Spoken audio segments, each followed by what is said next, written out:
Discuss करते हैं Pasteur copy writing formula के कुछ important advantages. And first is कि ये प्रोडक्ट या सर्विस सेल करने से पहले ट्रस्ट बिल्ड करने में हेल्प करता है। इसका मेन फोकस रहता है कस्टमर की प्रॉब्लम, उनके पेन पॉइंट और नीड को अंडरस्टैंड और एड्रेस करके उनके साथ एक इमोशनल कनेक्शन बिल्ड करना। मैन्युपुलेशन की बजाय ये formula ethical and customer focus persuasion को इनकरेज करता है। ये सिर्फ प्रोडक्ट फीचर नहीं बताता बल्कि डिजायर ट्रांसफॉर्मेशन एंड आउटकम को हाईलाइट करता है। इसके अलावा प्रॉब्लम से सोल्यूशन और ट्रांसफॉर्मेशन से एक्शन लेने तक एक लॉजिकल कस्टमर जर्नी को फॉलो करता है, जिससे कस्टमर की अनसर्टेनिटी और डिसीजन मेकिंग फ्रिक्शन कम हो जाता है। आप पेस्टर फॉर्मूला को B2C और B2B दोनों कंटेक्स्ट में यूज कर सकते हो, स्पेशली जब कस्टमर को डिसीजन लेने से पहले ट्रस्ट, क्लैरिटी और एक्सप्लेनेशन की जरूरत पड़ती है। एंड मोस्ट इम्पोर्टेंटली, आज जहाँ हर जगह AI जनरेटेड कंटेंट फैला हुआ है, वहीं Pasteur copy writing human understanding, authenticity और जेन्युइन कस्टमर कनेक्शन को बरकरार रखे हुए है। अब बात करते हैं इसके ड्रॉबैक्स की। मींस व्हेन पेस्टर फॉर्मूला में not be the best choice. And the first is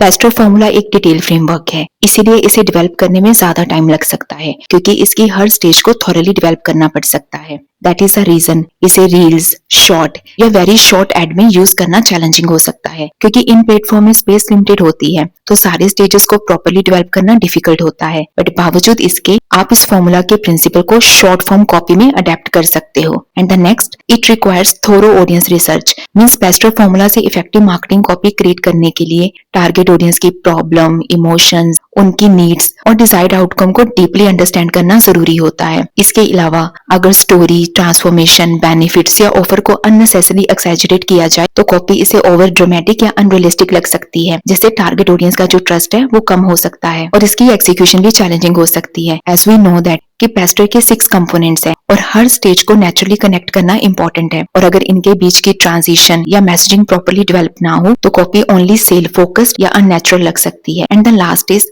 this formula is not ideal for every type of offer, क्योंकि हर प्रोडक्ट, सर्विस या मार्केटिंग सिचुएशन में इतनी डिटेल प्रॉब्लम सोल्यूशन नैरेटिव की जरूरत नहीं पड़ती है। तो सिंपल, लो कंसेंट्रेशन ऑफर के लिए ये सिंपल कॉपी राइटिंग अप्रोच मोर एप्रोप्रिएट हो सकती है। तो गाइस, ये थे पेस्टर कॉपी राइटिंग फॉर्मूला के सारे लेसन। मिलते हैं नई वीडियो में नए टॉपिक के साथ, तो इसके लिए आप चैनल को जल्दी से सब्सक्राइब कर लीजिए। Thank you.